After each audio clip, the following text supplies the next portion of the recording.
Je vous recommande la boutique La Londoloise, c'est Judith Londolé. Si vous voulez être classe, chic, être habillé, être admiré. Parole de mon Pao Mokonzi.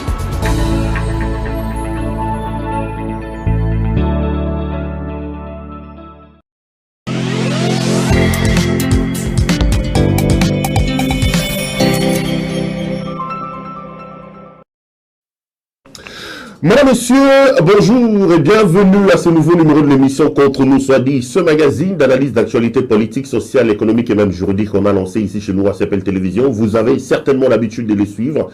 Vous connaissez le principe. Nous prenons des questions importantes qui retiennent l'actualité dans plusieurs domaines. On les met sur la table et nous avons un invité, acteur de l'actualité dans le pays, qui lui vient donner son point de vue. L'actualité dans le pays reste dominée par la guerre dans l'Est de la République avec ce tout nouveau rapport des Nations Unies. L'ONU confirme effectivement que l'armée rwandaise est en République démocratique du Congo. Il pointe également un doigt accusateur à l'Ouganda qui a fait une sorte de... qui a permis aux forces rwandaises de pouvoir traverser son territoire. Du coup, du côté de la RDC, plusieurs réactions. On parle de la gestion de cette crise. On parle également du départ de la MONUSCO. Doit-elle oui ou non partir? Restez donc branchés sur nos programmes. On reviendra également sur l'actualité dans le pays, notamment des questions liées à l'état des droits de l'homme, avec l'arrestation de Jimmy, et ce matin, très tôt le matin, l'arrestation de maman Marie. Vous le connaissez certainement par son sobriquet, des Maman Union Salité. On reviendra également sur Moïse Katumbi, son parti politique, avec la dernière déclaration du ministre Mwando Simba. Un invité est avec nous en direct de Kinshasa, un habitué de nos émissions, c'est l'honorable Mike Moukeba Nkosu. Honorable, bonjour. Bonjour, Perrault-Loire. Merci à vous d'avoir accepté notre invitation. Bienvenue donc à ce nouveau format de l'émission Contre nous soit dit. Vous êtes député provincial élu de Lingala à Kinshasa. Comment se porte la ville provinciale de Kinshasa? Bon, la ville se porte mal. Vous aurez remarqué qu'en 4 années de mandature, rien n'a changé dans la ville. Les routes sont chaotiques, les nuisances sonores, c'est le quotidien de Quinois. Et côté mobilisation de recettes, de progrès n'ont pas été réalisés. La ville connaît d'énormes problèmes. Des arriérés, des salaires par-ci par-là, du côté de l'administration, du côté du personnel politique dans le cabinet ministériel, du côté de l'administration, des sources parlent des 18 mois, du côté de personnel politique, c'est autant, peut-être plus. Sans parler de nos assistants parlementaires à nos députés provinciaux qui n'ont pas touché leur revenu, leur rémunération depuis une quinzaine de mois. Donc la situation est celle-là et je suis étonné chaque fois que je vois des gens se présenter sur le plateau de télé, dans les médias, pour dire que la ville marche très bien. Non, c'est la question que j'allais poser justement, honorable Mike Moukeba. Moi, j'ai suivi personnellement M. Godin Peuil dire que depuis l'indépendance, la ville de Kinshasa ne s'est jamais autant bien portée qu'aujourd'hui. Elle s'est portée en quoi? Qu'avons-nous réalisé ensemble? En quoi s'est-elle bien portée? Côté infrastructure, tous les chantiers ouverts à ce jour, pas un seul de ces chantiers n'a abouti et a été livré aux Quinois. Elle se porte bien en quoi la... Non, mais il note notamment l'éclairage public. Kinshasa est aujourd'hui éclairé. Il note les routes comme la route Elengesa qui a été qui est totalement qui attend plus que son inauguration. On parle des ponts Bongolo, on parle de l'avenue du commerce. Il y a quand même quelques actions qui ont été faites. Vous parlez d'éclairage public, c'est quelques artères, j'ai dit très bien, vous avez l'avenue de la Libération, vous avez les boulevards, et rien de bien gigantesque n'a été fait, les poteaux étaient là, et ce qui manquait c'était peut-être les raccordements, à certains endroits c'est des ampoules brûlées qui ont été remplacées, mais ce que peut-être les gens ne disent pas, c'est que certains des réverbères qui ont été rallumés, au jour d'aujourd'hui se sont éteints. Quand vous prenez l'avenue de la Libération à partir de la base logistique, c'est dans les noirs profonds. Et vous ne pouvez pas parler d'une ville qui avance en mettant en relief quelques lumières qui scintillent par-ci par-là, alors que 90% de la ville de Kinshasa se trouve dans le noir. Vous ne pouvez pas. Ce n'est pas significatif. Non, mais un voyage de 1000 km commence par un pas, Mike Moukeba. Il ne soyez quand même pas de mauvaise foi comme ça, honorable. Ne dites pas un pas. Ça, c'est que les gens ont l'habitude de dire ici dans ce pays. Nous avons commencé, ça fait 4 ans. Et nous devons nous poser des questions. Quand il s'agit du développement, nous devons parler en termes d'agrégat. Ce qui est macro et qui concerne le vécu de Kinois. Quand vous parlez électricité, vous dites nous avons éclairé la ville. Vous l'avez éclairée à quel taux? La ville de Kinshasa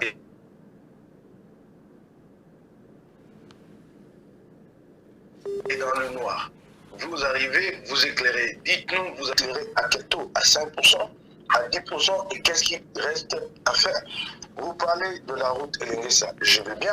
C'est un chantier qui est ouvert depuis l'époque. Ce chantier, aujourd'hui, il est encore achevé. Il n'a pas encore été livré. Vous parlez du pont, c'est un pont, ce n'est pas un pont construit. C'est un pont, je pense, à la limite, c'est 10 ou 20 mètres. Vous ne pouvez pas encadrer.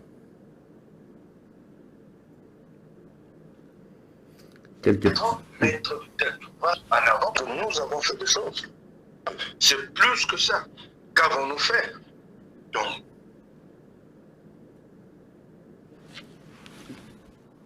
allô? Quelques petits soucis, des liaisons avec... Je regarde ma ville, je vois ma ville, je ne vois pas.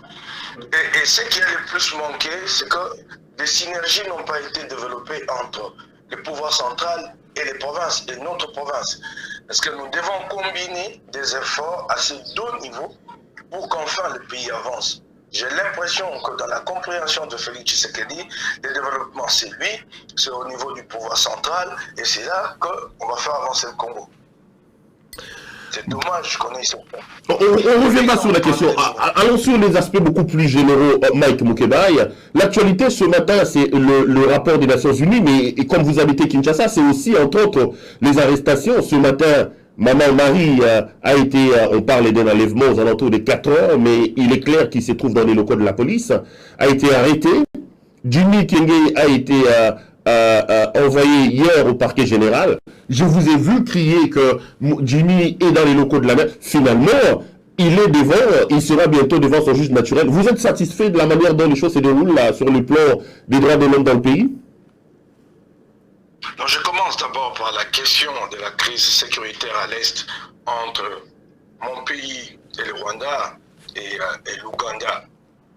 Nous l'avons dit à l'époque que le Rwanda ne pouvait pas traverser la frontière congolaise par Bunagana sans de complicité avec l'Ouganda. Parce que Bunagana ne nous lie pas avec le Rwanda, mais nous lie plutôt avec l'Ouganda. Nous l'avons dit à l'époque que ces complicités-là étaient clairement établies. Nous l'avons dit. Et remarquez que depuis ce temps-là, jusqu'à ce jour où l'ONU finalement revient et les dit avec force, remarquez que depuis ce temps-là, Kinshasa n'a pas tiré de conséquences. Les troupes ougandaises sont toujours chez nous. Regardez cette attitude-là. Un pays qui se présente comme notre allié et qui met dans l'entretemps, entre en intelligence avec un autre pays, je dirais ennemi, entre guillemets, et nous n'en tirons pas de conséquences. Et pire, après... L'ONU parle d'une passivité, hein. Elle ne met pas en cause directement l'Ouganda, elle parle d'une passivité ougandaise qui probablement aurait laissé passer les troupes rwandaises. Hein. Quand vous parlez d'une passivité, c'est une complicité. L'Ouganda a le devoir de protéger ses frontières et de ne pas laisser un autre État les utiliser pour aller en agresser un autre. C'est une complicité claire. Ils sont en intelligence, mais il n'y a pas que ça. Vous avez vu, quand Kinshasa a dépêché une délégation à Kampala, vous avez vu l'accueil que Yoweri Museveni a réservé à nos représentants. Il a humilié la République, il les a reçus en tri et devant des médias pour nous faire des leçons. Kinshasa est comme apathique, c'est quand même assez choquant. Apathique, incapable de voir la situation en face et d'y tirer les conséquences. Les Ougandais sont chez nous, ça ne fait pas avancer la situation sécuritaire. En plus, aujourd'hui, il est établi que même Ouganda est en complicité avec le Rwanda. Nous n'en tirons pas de conséquences. Tout ce que nous savons, c'est de nous plaindre. Ce n'est pas possible. Moi, je pense qu'à ce jour, le gouvernement doit décider d'arrêter cette mutualisation des forces avec l'Ouganda et demander à l'Ouganda de rapatrier ses forces. En ce qui concerne le Rwanda, sa présence sur le sol congolais, rien de bien nouveau, nous le savions depuis, même s'il y avait des dénégations de la part du Rwanda. Mais comme je l'ai toujours dit, arrêtons de nous plaindre, consacrons le plus gros de moyens à faire monter notre armée en puissance. C'est de cette façon que nous pouvons être en paix avec le Rwanda. On le dit en français, qui veut la paix prépare la guerre. Alors, comment voulez-vous que nous avancions quand les conditions ne sont pas les meilleures pour nos militaires, non plus pour nos policiers? Il y a dans ce pays que les politiciens qui sont engraissés, choyés. Je ne sais pas si mes informations sont bonnes, mais en tout cas des sources au Palais du Peuple, il est dit qu'au jour d'aujourd'hui, le député national, il est à 21 000 $ le mois. Alors posez-vous la question, que touche un officier supérieur de rang de colonel dans l'armée congolaise? Que touche un officier du même rang dans la police congolaise? Nous avons ici levé un principe, celui de la réduction du temps de vie des institutions, pour pouvoir faire des économies et essayer de venir... Alors? Allez-y, on vous écoute, honorable. Essayer de venir en appui aux autres secteurs. Remarquez que la classe politique s'est montrée très réfractaire, s'est opposée à cette réduction. Et alors, comme si cela ne suffisait pas, quand la guerre éclate finalement, qu'est-ce qu'elle fait cette classe politique, notamment au niveau de l'Assemblée nationale? Non, les gens se cotisent et réunissent 200 000 $ pour appuyer l'armée. Quel ridicule! Là où nous a demandé de consentir un sacrifice, nous ne le voulons pas. Et puis voilà, puisque nous prenons les enfants du bon Dieu, le Congolais, comme de canards sauvages, voilà. Nous réunissons 200 000 $ et Mbosso est même assez fier de l'annoncer publiquement du haut de la tribune de l'Assemblée nationale. Prenons conscience, la question sécuritaire à l'Est demande une montée en puissance de l'armée. Mais il y a aussi un autre aspect qui est très important, c'est cet embargo, ou alors la notification, une forme voilée de l'embargo qui nous bloque, qui ne nous permet pas d'équiper suffisamment notre armée. Mais pour arriver à obtenir la levée de cet embargo, il y a une démarche qui est fondamentale. C'est celle d'assurer le fonctionnement de la Commission nationale de contrôle des armes. C'est celle de garantir la circulation des armes chez nous, de montrer à la communauté internationale que nous avons ici les moyens de contrôler nos armes, que demain on ne peut pas retrouver les mêmes armes entre des mains incontrôlables. Si nous ne les faisons pas, difficile d'espérer à la prochaine discussion à New York, difficile d'espérer la levée de l'embargo. Regardons en ce qui concerne toujours cette question de gestion d'armes. Notre loi, notre législation en la matière, elle est obsolète. Elle date de 1985, il y a encore question du président du mouvement populaire de la Révolution. Nous avons tenté une réforme en 2012 sur cette législation en termes de régime de gestion d'armes et de munitions, Cette réforme a avancé. La loi a été adoptée et à l'Assemblée nationale et au Sénat, mais suite à des divergences entre les deux institutions, cette loi n'a jamais été promulguée. Alors, quand la communauté internationale regarde, même sur des questions aussi simples que de légiférer sur le contrôle des armes, nous ne le faisons pas, personne alors ne fait confiance à ce moment-là pour lever l'embargo. Créons la confiance au sein de l'armée. Il est difficile qu'on nous fasse, nous, crédit, quand dans notre propre armée, il y a des désertions de hauts gradés, des colonels, le cas de colonel Makanika, le cas de colonel Sitamana, qui quittent l'armée pour aller rejoindre des milices d'autodéfense à caractère ethnique sur le plateau de Minembwe. Alors, quand ces gens-là partent, ils partent avec armes et bagages. Donc, le monde dit que si on laisse le Congo s'équiper, un jour, ces armes-là vont se retrouver en les mains de groupes armés. Réfléchissons sur cette question de groupes armés, parce que l'insécurité à l'Est ne s'arrête pas au Rwanda et à l'Ouganda. L'insécurité, c'est cette centaine de groupes armés, une dizaine en Ituri, une quarantaine dans le Nord Kivu, une soixantaine dans le Sud Kivu, et une dizaine dans les Tanganyika. C'est cette question-là fondamentale. Ce sont les ADF. Et d'ailleurs, les conflits les plus pernicieux, c'est celui qui nous oppose aux ADF. C'est un ennemi insaisissable qui surgit et qui frappe. Et nous ne pouvons contrer les ADF que si nous renforçons les renseignements. Non, mais Mike, entre-temps, vous parlez d'une sorte de responsabilité de la part de la République démocratique du Congo, mais le président Tshisekedi est là depuis 4 ans, j'entends parler de sa diplomatie agissante, il a notamment lancé l'état de siège, il a ouvert les frontières pour l'armée ougandaise, il est sur tous les fronts, dernièrement c'était l'Angola avec le président rwandais. Comment jugez-vous la gestion de cette épineuse question de la crise sécuritaire dans l'Est de la République par le président Tshisekedi et son gouvernement? L'état des sièges a été une solution impréparée. D'ailleurs, comme l'ont dit aux responsables militaires lors de l'évaluation devant la commission défense et sécurité à l'Assemblée nationale, ça a été impréparé. Au jour d'aujourd'hui, cet état des sièges n'existe plus. Le plus grand problème, c'est que Kinshasa est gêné et ne sait pas comment mettre un terme sans avoir de résultats à présenter à l'opinion. La présence ougandaise, cette mutualisation de forces a été comme une fuite en avant pour en fait cacher l'échec de l'état des sièges. Donc toute la question au jour d'aujourd'hui, c'est qu'il fallait que Tshisekedi réfléchisse à comment sortir de cet état des sièges. Quand tu parles de la diplomatie agissante, la question la plus sensible, celle qui affaiblit le Congo aujourd'hui, celle qui emporte chaque mois, chaque jour des dizaines de vies, c'est la sécurité à l'Est. Et la sécurité à l'Est, pour y remédier, il nous faut des capacités militaires renforcées. Capacité militaire renforcée, ça signifie obtenir la levée d'embargo.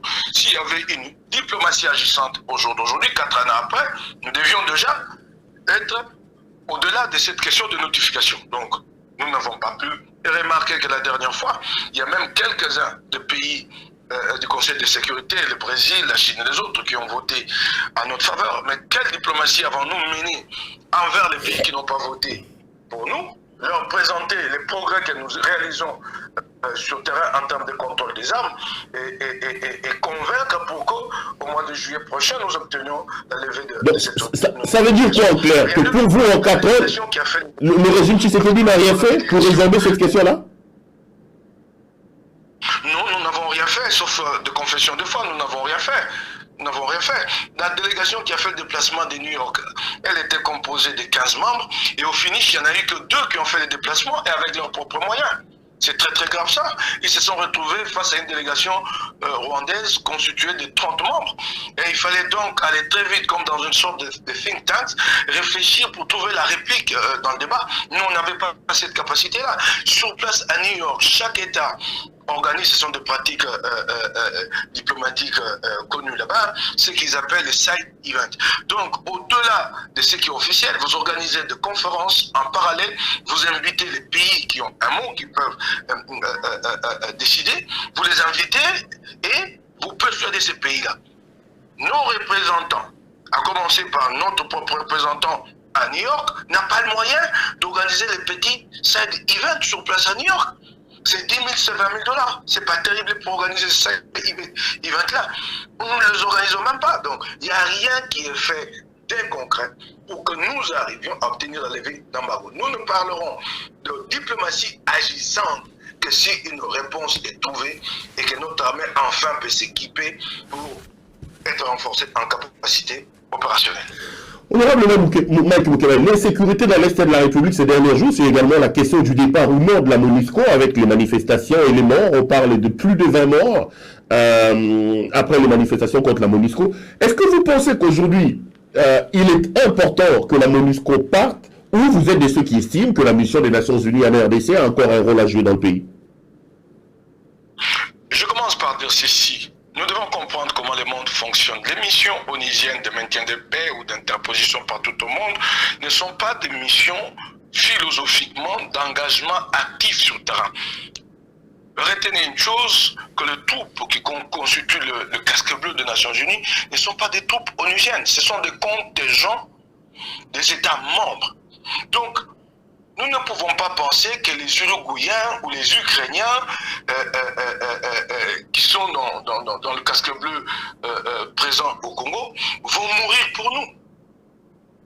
Vous ne pouvez pas l'imaginer. Mais ils viennent faire quoi? S'ils ne peuvent pas mourir pour nous, honorable Mike Moukeba, ça sert à quoi? Je vous parle d'abord d'une réalité qui n'existe dans aucun texte qu'il faut appréhender pour savoir ce que c'est ces missions des Nations Unies. Si aujourd'hui les Sud-Africains présents dans le casque bleu au Congo meurent en grand nombre sur un théâtre donné, vous croyez que l'opinion sud-africaine ne s'en émouvra pas pour dire écoutez, rapatrier nos enfants à la maison? Donc c'est ce que nous devons nous dire. Ça c'est d'abord de un. De deux, cette force, elle arrive dans un pays avant tout comme une force tampon. Une vingtaine d'années depuis que les casques bleus sont ici, qu'avons-nous fait, nous, pour construire, pour faire monter l'armée congolaise en puissance? Quasiment rien. Où est la petite caserne que nous avons construite ces dernières années? Et où les conditions des militaires, des policiers, nous les avons améliorées où et quand? C'est avant tout une force tampon. Donc, au jour d'aujourd'hui, je considère que l'hostilité contre les casques bleus, elle est faite d'un ras-le-bol des populations suite à l'insécurité qu'elle vit à l'est du pays. Mais comment cette même population ne peut pas s'en prendre avec autant de violence aux institutions de la République, des craintes peut-être que la répression soit terrible, alors elle se défoule à travers la MONUSCO. Et ceux qui sont en responsabilité, ceux qui sont au pouvoir, laissent faire que la population trouve un défouloir qui est la MONUSCO. En fait, c'est un ras-le-bol contre le pouvoir qui est incapable de sécuriser cette population. Quand la MONUSCO partira, ce malaise deviendra encore plus grand. Et peut-être que le jour où il trouvera un autre territoire, ça va exploser entre ces populations et le pouvoir. Donc, soyons prudents, c'est un ras-le-bol qui ne concerne pas la MONUSCO, mais qui ne fait comme trouver un défouloir à travers la MONUSCO, la véritable cible étant le pouvoir de Kinshasa lui-même. Maintenant, la question de fond, la MONUSCO va partir, oui, et après? Peut-être que quand elle partira, nous perdrons une partie de la logistique qu'elle nous apporte. Vous savez qu'une fois à Ouvira, c'est grâce aux hélicos de la MONUSCO que nous avons repoussé des attaques. Une partie de la logistique, mais même peut-être même pour les élections, et même pour le déplacement de beaucoup d'officiels ici, ce sont les aéronefs de la MONUSCO qui sont utilisés. Moi, je suis bien d'accord qu'elles partent, mais après, qu'avons-nous prévu? Et après, c'est la grande question. Donc moi, j'ai dit MONUSCO, ou pas MONUSCO, la question est de notre responsabilité. C'est cela, le fond. Donc, le problème, ce n'est pas de trouver un bouc émissaire qui s'appelle MONUSCO. Vous dites que le départ de la MONUSCO, ce n'est pas un problème. Le problème, c'est nous. Et que nos Congolais doivent plutôt manifester contre leurs autorités et non pas contre les casques bleus? Moi, je n'appelle pas le Congolais à manifester contre leur gouvernement, mais je crains que cela n'arrive avec beaucoup plus de gravité le jour où la MONUSCO ne sera plus présente, parce que là, il n'y aura plus de prétexte. Là, c'est le gouvernement qui sera lui-même ciblé. Donc, je les préviens, ce gouvernement-là, j'ai dit, monsieur, faites attention, c'est ras-le-bol, c'est vous la cible, c'est pas la MONUSCO. La MONUSCO n'est qu'un exutoire. Demain, c'est vous qui ferez l'objet de ces attaques de la part de ces populations-là. Madame, Messieurs, vous suivez l'émission Contre nous soit dit. Notre invité du jour, c'est donc l'honorable Mike Moukeba Nkosu, qui est en direct avec nous depuis Kinshasa, capitale de la République démocratique du Congo. Avec lui, on fait la lecture de l'actualité en RDC. Mike Moukeba, l'actualité, c'est aussi ces problèmes d'état des droits et des droits de l'homme. Jean-Marc Aboud, Jimmy Kitenge.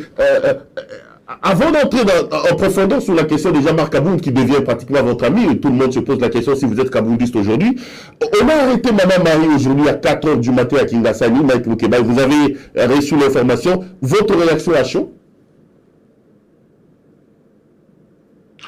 Oui, je me sens terrifié depuis un certain temps, nous assistons à une dérive totalitariste. Et la question que je me pose, est-ce que Félix Tshisekedi, qui est aujourd'hui à la tête du pays, c'est le même que j'ai connu, comme tous les autres avec qui nous avons cheminé ensemble et pris des risques pour que nous arrivions à l'instauration d'un État démocratique. Et je crois que vous avez vu la vidéo de Félix alors à l'époque, au début de son mandat, où il disait qu'il n'était plus question de cachot dans les locaux des services de renseignement. Et là, nous nous réveillons un matin, Jimmy Ketengue est cueilli au pied d'une rédaction comme un malfrat, est détenu durant de longs jours, plus d'une dizaine de jours, dans les locaux de l'Agence nationale de renseignement. Je me demande si c'est vraiment ça. Il a été envoyé quand même au parquet depuis hier soir. Oui, alors vous dites quand même, alors donc c'est cela l'état de droit façon Félix. Nous commençons par violer et par la suite nous revenons à la procédure. Non mais ce qu'on lui répond sur Mike Moukeba étant quand même grave, non? Il a fait des allégations du genre à mettre le feu dans le pays quand il dit qu'il y a un projet d'attentat contre l'ancienne première dame. Ça c'est des informations que beaucoup estiment qui peuvent avoir des conséquences sur la sûreté de l'État. Non, moi je crois que c'est des opinions qui ont été émises à travers un média. Il s'agit donc de questions de droit commun et je ne vois pas pourquoi l'ANR avait à s'impliquer. Mais quand vous dites qu'il a fait des révélations très graves qui touchent à la sûreté d'État, il y a par ailleurs quelqu'un d'autre ici, un certain président d'un parlement debout, qui lui a lancé un appel au meurtre. Il a demandé aux gens d'aller chercher des gens au long nez et cet appel a même connu un écho puisque le 24 heures ou 48 heures plus tard, de jeunes gens sont descendus dans la rue à Bandolunga devant l'immeuble Yesu Njibou, machette à la main, à la recherche des gens au long nez. Celui-là, il a été mis à l'ombre le temps que l'affaire s'étasse, mis à l'ombre à Makala et cette même semaine, il a été relaxé. Sans aucune procédure à son encontre. Vous parlez de Jules Mouniéré. J'ai pas le temps de citer son nom, mais la pauvre femme ici, qui est connue, Union Salité, qui s'adresse souvent à Mbosso, et celle-là, vous allez la prendre à 4 h du matin, quelle menace elle représente? Quelle menace celle-là, elle représente? Cette pauvre maman, et vous avez vu son âge? À 4 h du matin, vous allez la prendre. C'est quand même très grave. Et cette dérive, en fait, appelle tous les démocrates à se serrer le coude et à s'adresser. Mais vous parlez de la maman Union Salité, on dit quand même qu'elle a tenu des propos injurieux contre la première dame, quand elle dit que Denis Ouaké, Wakanga, Mobali, Kisi, c'est quand même des propos assez graves, non? Vous dites que je suis devenu son. Je suis très fier quand les gens pensent que je suis devenu Mike parce qu'au fond... Allô, honorable. Oui. Avant d'aller vers Kaboul, je voulais quand même que vous réagissiez par rapport à ce qu'on reproche à la maman Union Salité. On dit quand même que ses propos ont été assez durs contre la première dame, dont qu'elle accuse d'avoir fétiché contre son mari, à Kangaï, Nakisi, tout ça. Le problème, c'est bien d'être contre les arrestations, mais vous oubliez aussi un autre volet, c'est celui de sensibiliser des gens qui sont arrêtés à faire attention à ce qu'ils disent. Alors là aussi, c'est une question de sécurité pour aller la prendre à 4 h du matin? C'est aussi une question de sécurité pour aller l'accueillir à 4 h du matin? L'état de droit, c'est de se soumettre au texte. Il existe des procédures en la matière. Cette pauvre maman-là ne pouvait pas faire l'objet d'un mandat de comparution en bonne et due forme. Ou à la limite, s'il fallait la chercher, ne pouvons pas aller la chercher en plein jour. C'est cela la question. L'état des droits, c'est se soumettre au texte. Vous ne pouvez pas imaginer une procédure en dehors de ce que prévoit le texte. C'est ça le problème. C'est ça que nous partageons avec Félix Tshisekedi et tous les autres qui sont avec lui. C'est ce que nous partageons à l'époque. Disons, ok, ça va. Peut-être que celui-là, effectivement, il y a des préventions à sa charge, peut-être des préventions graves, mais les conditions de son interpellation sont-elles conformes au texte? C'est aussi simple que ça. Parce que dans un état de droit, nul n'a le pouvoir de déroger au texte. Non mais critiquons les conditions, critiquons aussi les propos, Mike Moukeba. Et le problème, c'est que vous prenez seulement une partie et l'autre, vous les laissez. Elle n'a quand même pas le droit d'insulter la première dame en disant Kaza Moutava Kisi, Kakanga Mobali na Kisi, tout ça. Ça, c'est des vidéos qui circulent sur les réseaux sociaux. Vous avez certainement vu ça. Tu m'as entendu dire que j'encourageais ou que je partageais ces propos-là? Tu m'as entendu applaudir? Ce qui est indigne, c'est que de tels propos sont tenus et que nous, chacun d'entre nous dit non. Et là, il est allé loin. Mais ceux qui sont au pouvoir, plutôt que de se conformer au texte, non, ils sortent de texte. Et là, ça nous met en difficulté de pouvoir apporter notre solidarité ou notre compassion à la personne qui a été visée par ces propos-là.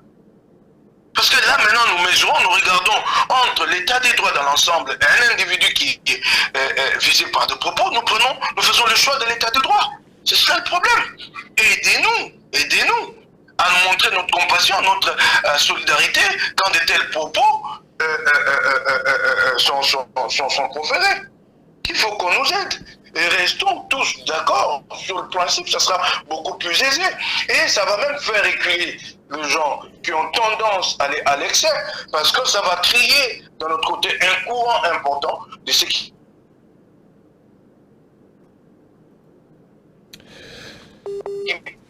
partage une certaine vision de la société et qui défend les valeurs. Mike Moukébaye, vous êtes toujours avec nous. On revient au deuxième volet de ma question. Est-ce qu'aujourd'hui vous n'êtes plus katoundiste, vous êtes un kaboudiste? On se pose énormément de questions sur la promiscuité des relations que vous affichez aujourd'hui avec M. Jean-Marc Aboud. Je suis cadre de Ensemble pour la République, coordonnateur de l'interfédération de Lukunga. Je continue à assumer mes fonctions avec beaucoup de loyauté et au leader de mon parti et à mon parti. C'est un engagement personnel. J'ai décidé donc de mener mon combat au sein d'Ensemble pour la République et je m'y sens très à l'aise. Mais ce qui se pose là, c'est qu'il faut comprendre les niveaux transversaux.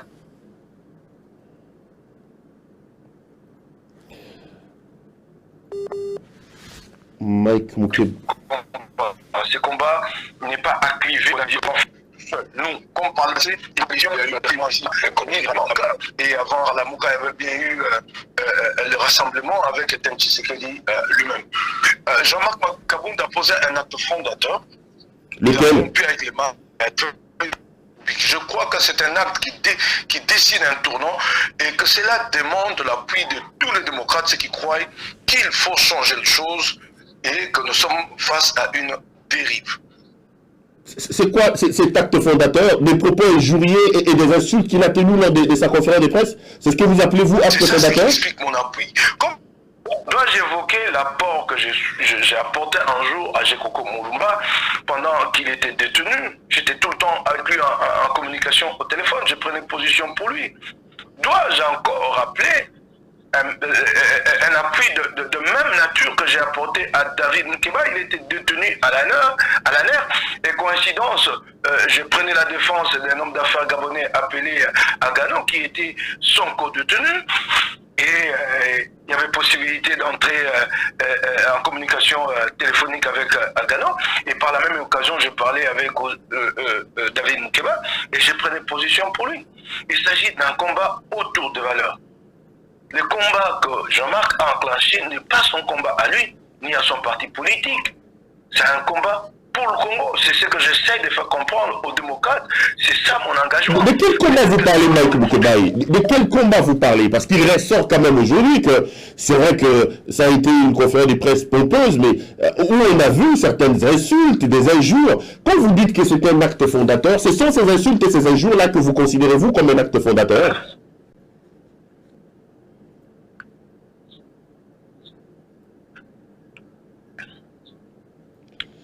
Honorable Mike Moukébaye, est-ce que vous êtes toujours là? Oui, je suis toujours là et la question m'a échappé. Je posais la question de savoir, vous revenez sur le combat et sur l'acte fondateur de Jean-Marc Aboud. Moi, j'en vois pas. Beaucoup parlent plutôt des insultes et des écarts de langage. Ce sont ces insultes et ces écarts que vous considérez comme des actes fondateurs? Alors, honorable Mike Moukébaye. Allô? Oui. Honorable Mike Moukébaye, est-ce que vous êtes là, vous m'entendez? Oui, je vous entends. Je posais la question sur ce que vous considérez comme étant un acte fondateur. Vous revenez sur l'acte fondateur, sur le combat. Le combat, c'est quoi? C'est les insultes et les écarts de langage de Jean-Marc Aboud lors de sa conférence de presse? Je commence par dire que ce que j'ai fait produit déjà de fruits. Vous avez vu que Franck Diongo a fait le déplacement en toute humilité, tout grand qu'il est. Il est allé vers Jean-Marc Aboud pour lui témoigner dans sa solidarité. Il y a un travail qui est en train de faire, d'être mené en souterrain. Je crois que dans le mois prochain, les gens verront bien que ce que nous faisons a un sens. Alors quand vous me parlez d'insultes, je ne connais pas lesquelles. S'il s'agit des insultes, c'est à vous de les évoquer, de les énumérer. Je ne partagerai pas les insultes et moi je ne les ai pas entendues, à moi. Peut-être que j'ai été distrait à la conférence de presse de Kabound. Quand il dit que Félix est un incompétent, c'est un jouisseur, ça, ce ne sont pas des propos injurieux pour vous? Moi, je ne pense pas que de traiter quelqu'un d'incompétent est injurieux. Je ne pense pas. En démocratie, je vois par ailleurs aux États-Unis des débats encore beaucoup plus vifs, beaucoup plus rageurs. Je ne pense pas que quand vous allez ouvrir votre dictionnaire, on vous dira que donc dire d'un individu qu'il est incompétent est injurieux. Peut-être outrageant. Je peux à la limite partager, mais je ne vois pas ce qu'il y a d'injurieux quand on fait ces constats-là. Et puis, il faut restituer ça dans le contexte, c'est comment ça a été dit. C'est tout ça aussi, quand vous décontextualisez un vocable, une terminologie, ça change tout. C'est aussi ça le problème. Vous-même, personnellement, vous pensez que Tshisekedi est un jouisseur, est un incompétent, comme Kabound l'a dit? Je ne peux pas aller jusqu'à ces mots, mais en tout cas, je suis vraiment désolé de constater ce qui se passe au sommet de l'État, le chef d'État qui descend, qui fait une ronde dans la ville de Kinshasa pour inspecter les chantiers et qui va terminer à la tournée quelque part chez les Moanakin ou Banakin. Je suis un peu sidéré, je suis vraiment sidéré. Donc vous corroborez un peu la jouissance, l'incompétence et les détournements tels que Kabound l'énonce? Là, mais je vous dis que ce que je vois, la légèreté avec laquelle les affaires de l'État sont conduites m'indigne, me choque profondément. Vous êtes avec Jean-Marc Aboud tout le temps quand il va répondre aux comparutions à la Cour de cassation. Est-ce que vous comprenez aujourd'hui que la justice se saisisse de ces dossiers-là et qu'il demande quand même des comptes à Jean-Marc Aboud par rapport à ses propos? S'il vous plaît? J'ai dit, je vous vois tout le temps avec Jean-Marc Aboud à la Cour de cassation. Quand il va répondre à ces comparutions, est-ce que vous comprenez que la justice du pays se saisisse de cette affaire et qu'il le tire un peu au clair par rapport aux propos tenus par l'homme? Non, mais si la justice le fait de manière indépendante, je comprendrais. Moi, j'ai beaucoup de respect pour nos juges, mais je remarque que les régimes Union sacrée ne laissent pas nos juges faire leur travail en toute indépendance. Ils subissent des pressions, des pressions, c'est ce que je regrette. Je n'en rougirais pas si la justice décidait d'interpeller tel ou tel autre, mais qu'il y ait une justice à deux vitesses. Ici, il y en a qui sont interpellés, jugés et condamnés. De l'autre côté, il y a des individus qui font pire, mais qui ne sont pas interpellés, à la limite, quand ils sont interpellés, sortent de la prison sans aucune procédure. J'avais une justice la même pour tous les Congolais. Moi, j'encourage, c'est ça l'état de droit. Et d'ailleurs, une parenthèse, je reviens quand nous parlons d'état de droit, et que j'ai condamné l'interpellation de Jimmy Kitenge, donc je reviens à cet état de droit. Mais l'UDPS a fait de l'état de droit juste une proclamation. État de droit, état de droit, état de droit, c'est tout. C'est tout. Mais l'état de droit, c'est un paquet de réformes à accomplir. Vous savez que nos lois, notre code pénal, tout ce qui concerne les libertés individuelles et collectives, tout cela est dépassé. Qu'il nous faut au jour d'aujourd'hui une nouvelle législation. Quelles sont les réformes que l'UDPS a accomplies dans la voie de l'établissement de l'état de droit? Si ce n'est pas des réformes qui ont été accomplies, quelles sont les réformes qu'elle a portées même sur la place publique dans des débats? Aucune réforme. Aucune réforme. L'état de droit, ce n'est pas une proclamation.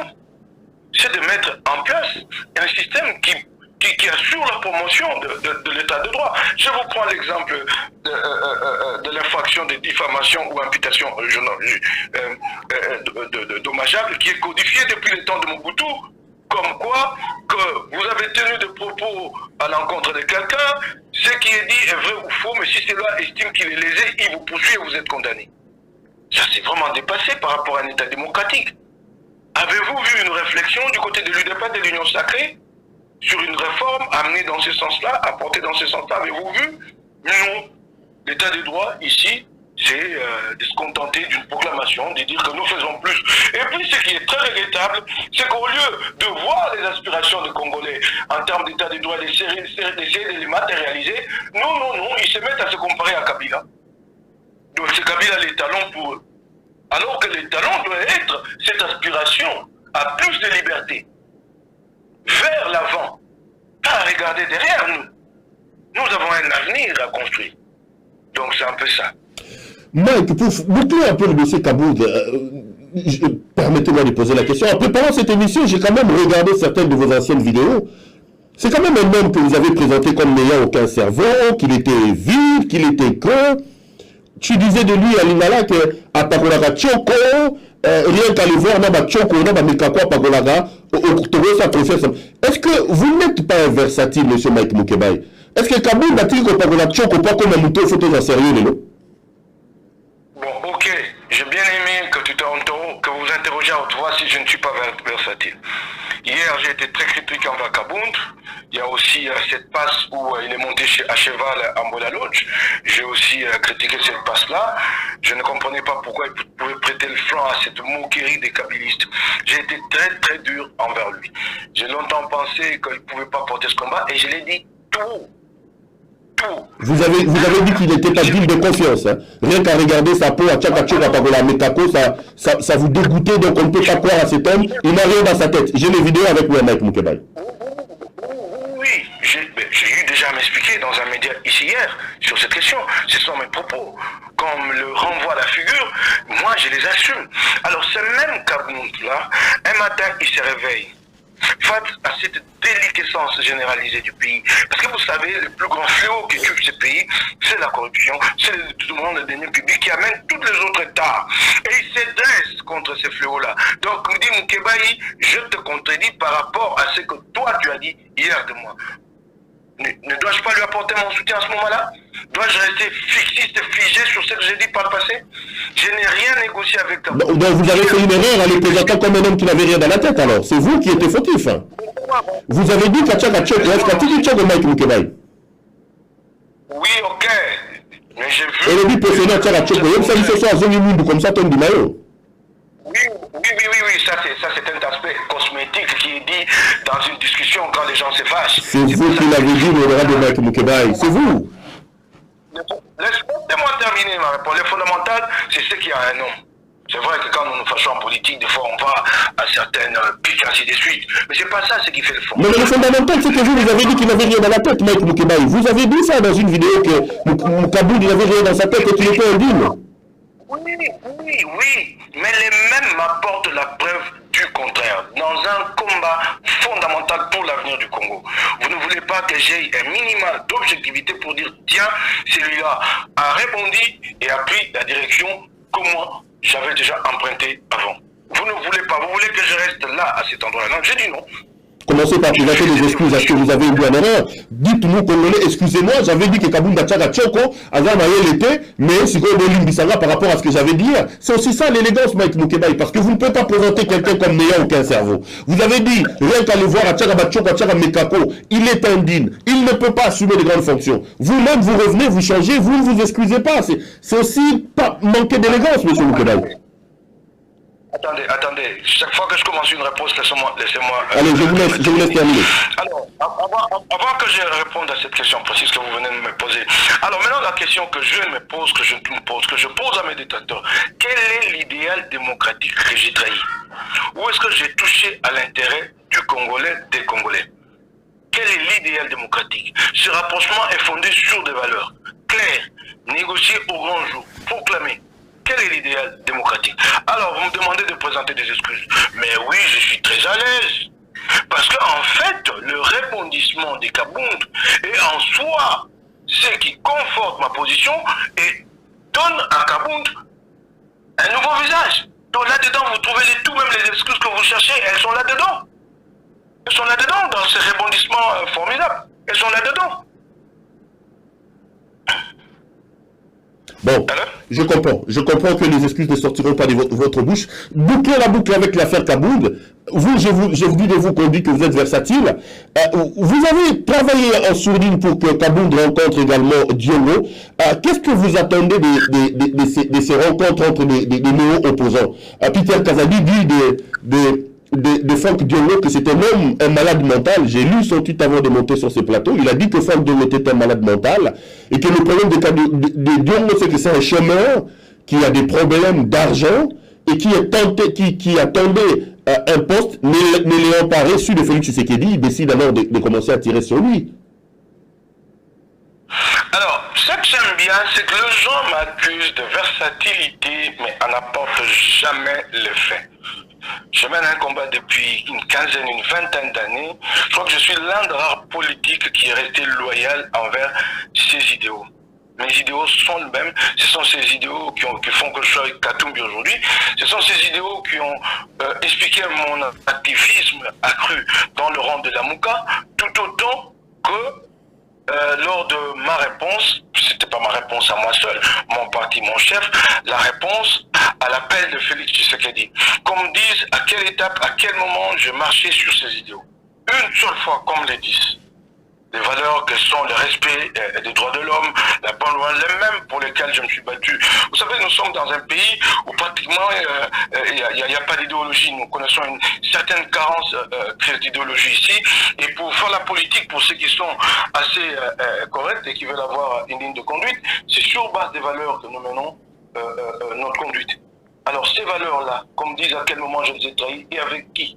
Il y en a qui les trahissent au grand jour là et ils sont là applaudis. Je les ai trahis quand et qui?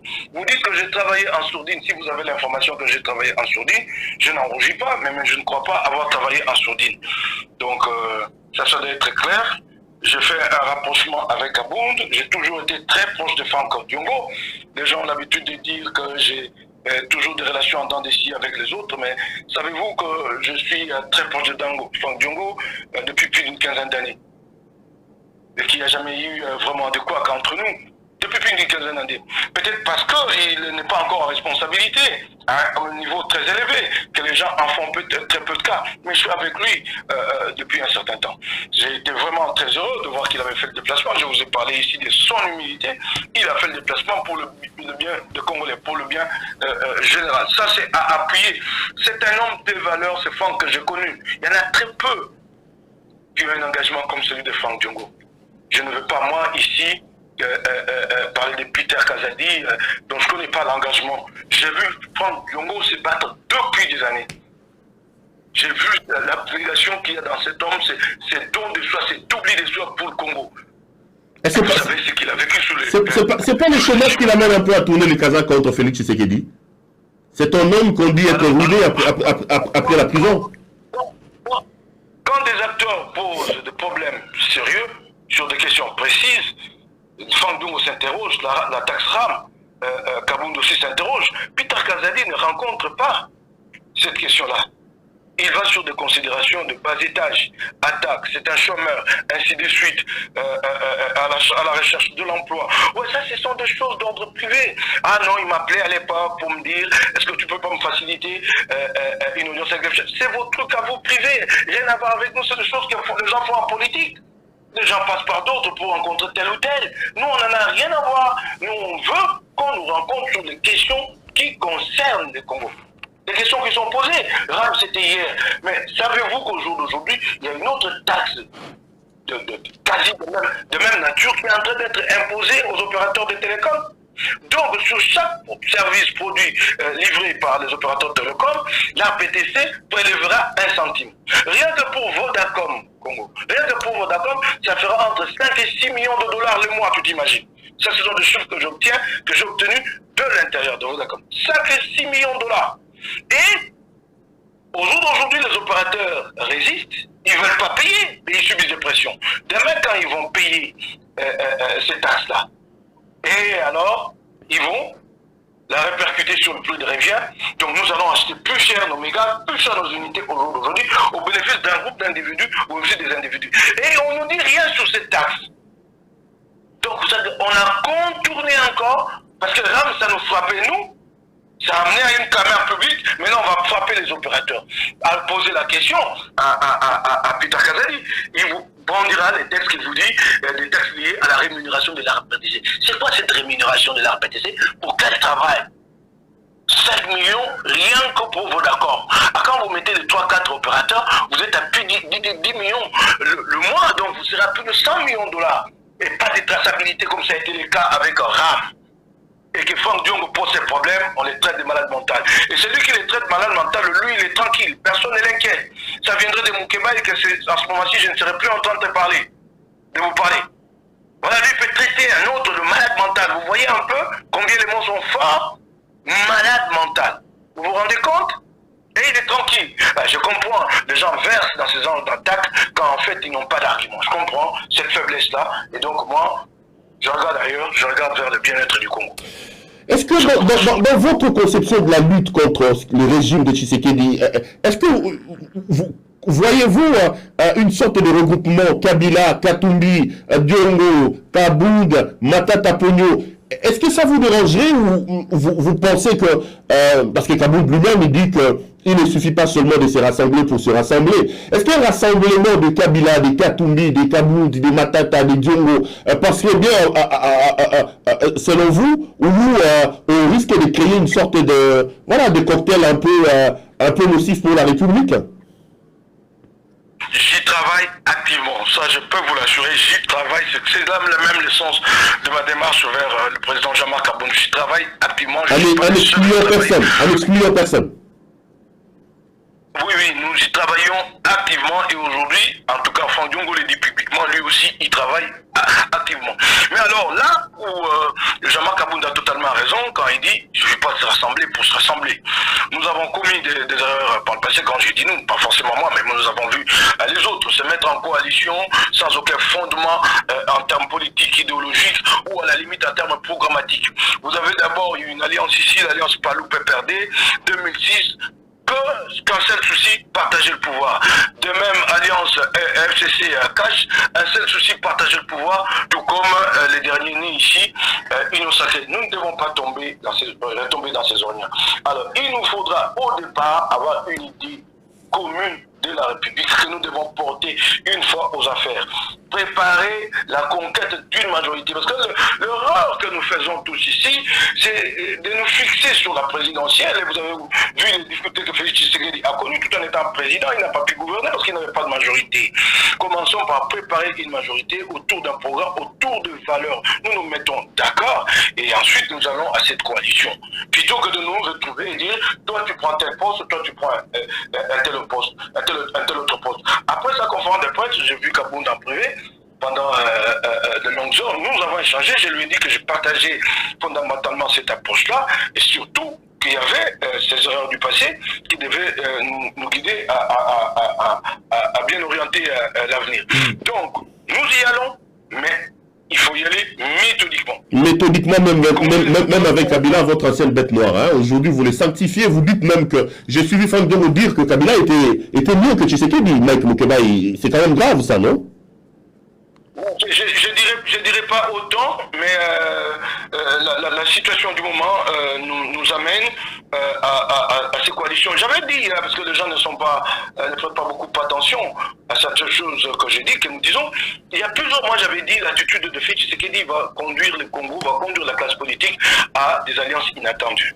Nous sommes à des alliances inattendues pour le besoin de la cause, parce qu'il faut sauver le pays, vous voulez que nous fassions quoi? Et là, vous dites que Kabila, vous dites qu'il est mieux que Tshisekedi, quoi. Vous le regrettez aujourd'hui, Kabila? Je n'ai pas dit ça. Je n'ai pas dit ça. Non, mais je pose la question, Mike Moukeba. Je pose la question. Kabila Tshisekedi, c'est pas la première fois que j'ai... Laissez-moi terminer ce que je disais. C'est qu'on dit en Linga, Babo Makanyoka, Nanzeto, Ranango, Maboko. Nzeto, Tona Maboko, Lelu, Yali Kabila, Yali Katumbi, et Yali Traoré. Nous, quand on est Tshisekedi. C'est une image. Moi, je ne suis pas. Comprendre au mot, c'est une métaphore. Okay. Alors, donc c'est cela, ok? Alors que ceux qui ne sont pas d'accord avec moi, mais présentent une autre approche. Parce qu'il s'agit d'un rapport de force à créer. Il s'agit d'un rapport de force à créer. C'est cela ce qui est en vue. Alors, vous me dites, vous me posez la question avant de regretter Kabila. Mais dis donc, pas du tout. C'est comme si vous me disiez, moi, Mike, est-ce que vous n'êtes pas atteint par le syndrome de Stockholm, de commencer à déifier mon bourreau? Ce que Kabila a fait par le passé est condamnable. Mais le problème, c'est lequel? C'est quand un peuple n'a pas de perspective, qu'on ne l'ouvre pas un avenir à Dieu, il est tenté de regarder derrière et de ruminer la nostalgie du passé, d'aller chercher les quelques petits moments du bonheur par le passé, de dire oh, nous étions quand même bien. Non, ce n'est pas une sympathie. C'est simplement de la nostalgie, parce que le peuple ne sait pas où regarder dès l'avant. Il n'y a rien. Alors là, il ne faut que regarder. C'est un peu Moïse qui sort les Israélites de quoi les Israélites de quoi de l'Égypte. Et puis à un moment donné, les doutes s'installent, il n'y a pas de perspective, on dit nous étions bien en Égypte. Non, ce qui a été fait par le passé est condamnable. Et vous savez que j'ai toujours eu une approche très difficile à faire passer, parce que jusqu'à ce jour, je ne la sens pas partagée par les autres. C'est une approche dans une sorte de mise en place de commission vérité-réconciliation pour qu'il y ait un pardon mutuel et que nous puissions être à l'aise, cheminer ensemble. Je l'ai toujours défendu, je continue à défendre cette proposition-là d'une sorte de commission vérité-réconciliation à la congolaise. Honorable Mike Moukeba, on va peut-être terminer avec ces 2 ou 3 questions. D'abord, Ensemble pour la République, comment se porte le parti? J'ai vu Mwando Simba réitérer sa loyauté à Katumbi et au parti. Vous devez être les plus heureux quand on sait que beaucoup que vous avez envoyés au gouvernement ne sont plus en odeur de sainteté avec vous. Je cite notamment Christophe Lutundula qui, lui, a clairement dit qu'il soutiendrait Félix Tshisekedi et qu'il n'est là que par la volonté de Tshisekedi. Je parle de Mwando Simba, plutôt de Moïse Nzangi, qui lui aussi a tourné le dos et a même créé son parti politique. On avait l'impression que tout c'était déjà parti, mais entendre Mwando réitérer la loyauté au parti et à son président, vous devez être l'homme le plus heureux. Bon, oui, je salue, je tire mon chapeau, je dis chapeau bas, c'est un homme que je connais très bien, je l'ai beaucoup fréquenté avant qu'il ne devienne ministre. Il y a un cadre dans mon parti que j'ai beaucoup fréquenté, c'est bien lui. Je suis très fier de lui, c'est un homme loyal et là, il l'a confirmé. Et donc, pour ceux qui sont partis, libre à eux, ils avaient décidé de partir, ils sont partis, j'ai dit même bon vent. Moi, je suis fier de celui-là qui a témoigné, qui a donné l'exemple de loyauté. C'est pas la loyauté envers un individu, c'est la loyauté envers des idéaux. C'est quand même gênant dans cette classe politique où on peut aller d'une position à une autre sans se gêner. C'est ça la versatilité. Vous m'accusez moi d'être versatile. Vous m'avez déjà vu aller d'une position à ici pour un intérêt quelconque? Non. Alors ils sont partis. Le parti de notre côté, notre parti politique se porte bien. Nous nous battons. Nous sommes à un moment crucial de l'histoire du parti, jeune parti. Nous sommes en train d'implanter un parti. C'est pas très très facile dans un Congo, dans un espace politique très très concurrentiel, mais les partis se portent très bien.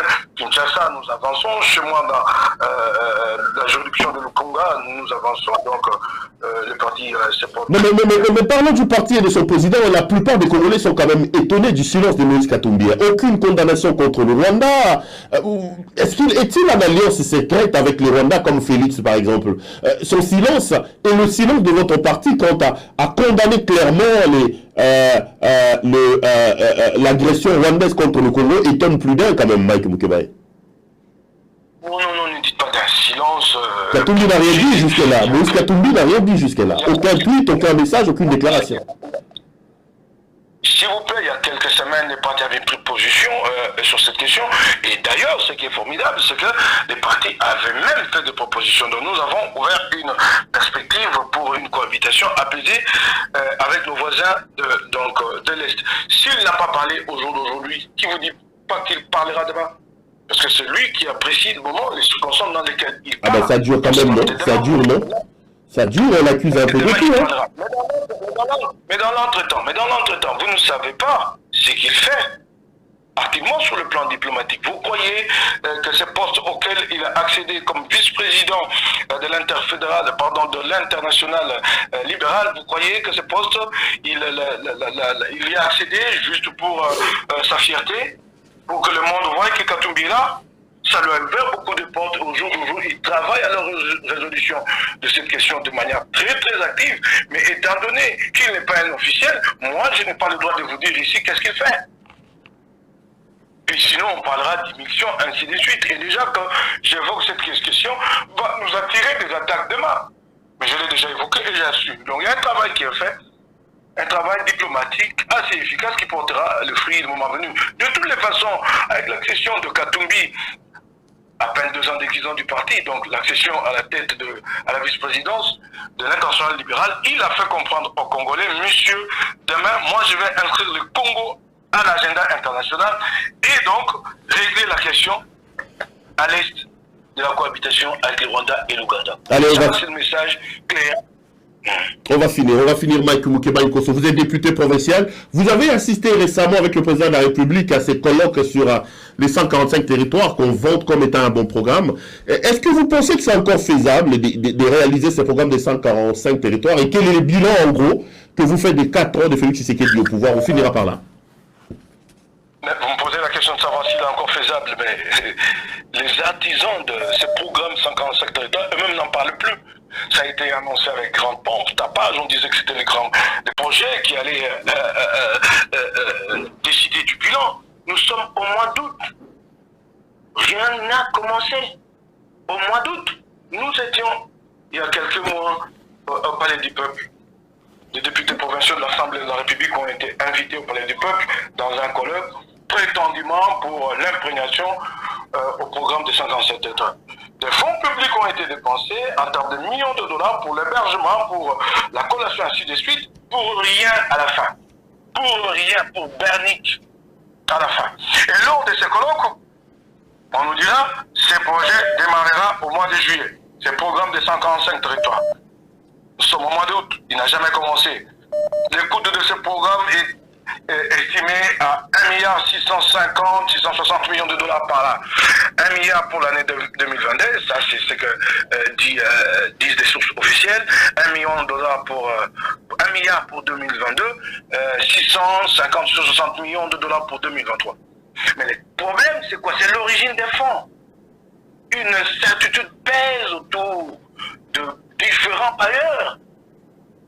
C'est une certitude sérieuse. Premier bailleur, le gouvernement de la République lui-même, qui a apporté entre 250 et 300 millions de dollars, pas toujours mobilisés. Deuxième bailleur, un certain, les FMI, le droit des tirages spéciaux. Donc comment vous pouvez monter un projet et espérer le financer avec le droit des tirages spéciaux? Parce qu'il y a beaucoup d'aléas autour de ces droits de tirage spéciaux. Les montants dépendent du FMI et avec la crise mondiale que nous connaissons suite à la guerre en Ukraine, ainsi de suite. Comment vous pouvez compter sur les FMI?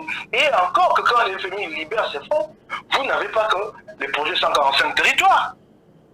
Vous avez aussi d'autres priorités. Donc 500 millions étaient attendus du FMI qui ne sont toujours pas venus. Et puis, dernier basket fund, c'est celui-là le plus incertain, les bailleurs. Comme ça, non spécifiés, non identifiés, les bailleurs, entre 250 et 300 millions de dollars. Les bailleurs, je ne sais lesquels, des négociations n'ont jamais commencé avec ces bailleurs, rien n'a été conclu. Donc, on finit, pas un rond n'est tombé dans l'escarcelle. Et on ne sait pas démarrer un projet pour lequel, en amont, beaucoup d'argent a été dépensé en termes de publicité, en termes de réunions de députés provinciaux. 1 million, 2 millions, je ne sais combien. Et le projet en soi lui-même ne démarre toujours pas. Et au jour d'aujourd'hui, les chefs de l'État et sa générale, qui est plus lancé dans un calcul électoraliste, plutôt que de nous amener un projet qui porte le Congo dans son ensemble, comme le fameux programme 55 territoires, non, qu'est-ce qu'on voit? On le voit descendre à Kanlouka pour promettre l'eau et l'électricité, un quartier de la commune d'Engadema. Mais je veux bien que mes compatriotes de Kanlouka aient aussi la lumière et l'eau. Mais plutôt qu'envisager ça pour l'ensemble du Congo dans un programme global, non, dans un calcul électoraliste, on commence à descendre soi-même sur terrain pour aller promettre. Oui, il y aura du courant à Kanlouka, peut-être demain, j'applaudis, mais qu'est-ce que ça va résoudre? Ce courant-là, il ne sera jamais permanent. C'est comme le courant que j'ai chez moi, que tous nous avons dans la ville de Kinshasa. Il y a un problème de poids démographique de la population de la ville qui s'est étendu et la quantité de courant allez, vous allez raccorder Kanlouka. Kanlouka restera dans la loi parce qu'il y aura des délestages tout le temps. Plus content que d'alimenter Kanlouka. Depuis le début du mandat, pourquoi n'a-t-on pas pensé à la ligne de distribution qui partirait des Zongo avec la nouvelle quantité de courant que Kabila a produit, mais qui reste sur place? Pourquoi n'a-t-on pas pensé depuis adresser des pylônes qui quitteraient Zongo pour amener ce courant à Kinshasa? Ça réglerait le problème. On n'y a pas pensé. Au jour d'aujourd'hui, on est en train de construire un port en eau profonde. Là encore, opacité, Djongo l'a dit, pas d'appel d'offres, la partie congolaise détient 30%, mais la société qui va gérer les 30% est encore à créer, ainsi de suite. Tout un flot, tout, qu'importe. Mais sur le plan du développement, les ports en eau profonde, ça c'est un projet qui doit participer à une multimodalité de transport. Donc là où il y a les ports en eau profonde, il doit avoir un chemin de fer, il doit avoir une route et pas laquelle. Pas la petite chaussée à 2 voies ici de Matadi. Une route à la limite à 4 fois 2 bandes. Parce que les marchandises vont arriver en grande quantité, après il faut les évacuer. Alors, le port en eau profonde est imaginé, mais le reste là ne vient pas encore. Ça signifie que nous allons inaugurer ce port en eau profonde, je ne sais dans combien d'années. Nous l'inaugurons, mais finalement les navires ne vont pas accoster. Parce que trop de marchandises sur place sans capacité d'évacuation. Voilà. Il faut commencer à réfléchir à la réhabilitation de la voie ferrée Kinshasa-Matadi, à rallonger cette voie jusqu'à Mwanda, jusqu'à la destination au port en eau profonde, envisager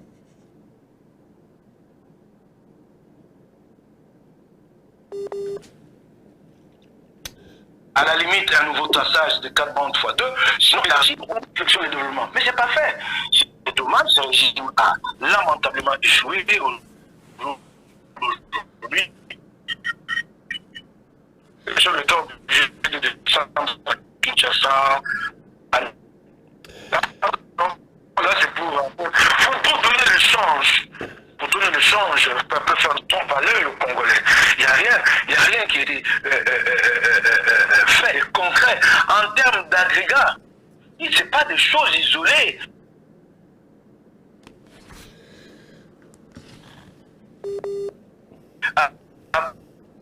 Alors? On vous écoute, honorable Mike Mikebayo. On va terminer. Vous disiez que l'échec est là, il n'est pas tort, donc les Congolais doivent s'organiser, de faire partie de Tshisekedi lors des prochaines élections.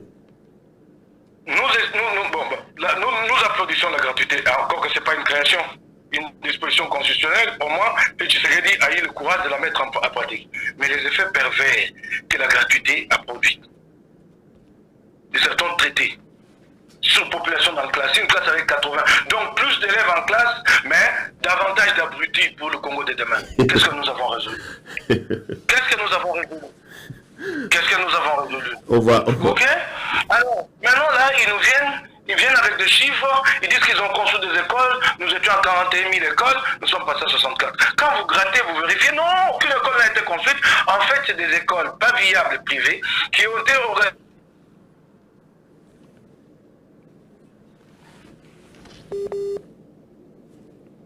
en coordination religieuse, pas d'école créée. Ces écoles étatisées, et elles ne sont pas à 23 000 d'ailleurs. Donc vous voyez, les gens commencent à maquiller les chiffres, parce qu'ils savent qu'ils ont échoué. Dans quel secteur ont-ils fait avancer le Congo? Oui, vous avez augmenté le salaire de tel enseignant. Mais quand vous augmentez les salaires et que les mêmes enseignants qui passent de 100 000 à 300 000 subissent chaque jour une érosion continue du pouvoir d'achat, que vaut cette augmentation? Nul, zéro. Donc, le sac de farine, comment on l'appelle ici, semoule, qui en 2019 était entre 15 et 18 000 francs, et au jour d'aujourd'hui à 50 000 francs. Donc vous comprenez que ce monsieur-là qui nourrit sa famille en un mois avec 4 sacs de farine n'a qu'à faire de 100 000 francs, de 200 000 francs d'augmentation. Il perd chaque jour son pouvoir d'achat. Et le pouvoir d'achat, il n'y a pas à les justifier par la Covid. L'augmentation effrénée des prix a commencé avant bien la pandémie du Covid-19. C'est pas l'Ukraine. Et même quand vous voulez dire que en fait c'est des effets exogènes qui ont provoqué cette crise. Mais ok, mais est-ce que la proportion est la même entre nous et Brazzaville à côté? Est-ce que la proportion est la même entre nous et le Rwanda à côté? Ceux qui avaient une économie déjà résiliente ont pu résister dans une certaine mesure. Mais la nôtre, elle est fondée sur la corruption, notre économie. L'enrichissement personnel. Course effrénée à l'enrichissement et les gens nous étalent même de montre au poignet à 200 000 euros. Et quand des critiques tombent, ils s'en gênent pas, les Allemands reviennent avec encore d'autres Rolex au poignet. Ce régime a lamentablement échoué, Donc le Congo, conscience. Oui. Merci beaucoup, honorable Mike Mukeba Ikosu, d'avoir été des nôtres. Et bonne journée à partir de Kinshasa, où vous êtes. Merci beaucoup, honorable. C'est à moi de vous remercier, Père Louara, de remercier votre pertinence professionnelle, votre position au jour d'aujourd'hui qui aide bien de Congolais à pouvoir s'exprimer quand ils sont étouffés ici sur place.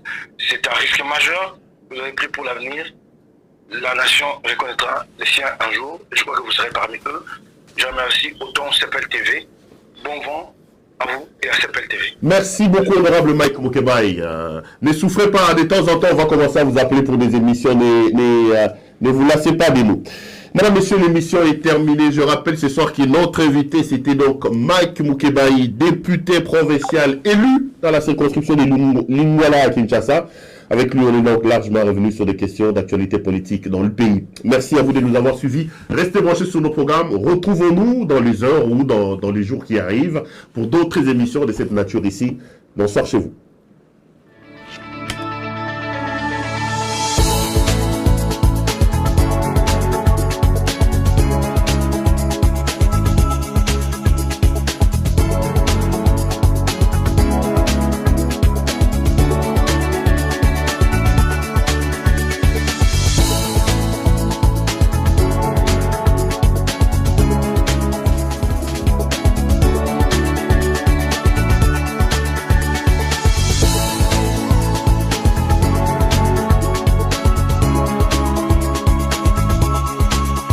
Je vous recommande la boutique La Londoloise, c'est Judith Londolé. Si vous voulez être classe, chic, être habillé, être admiré.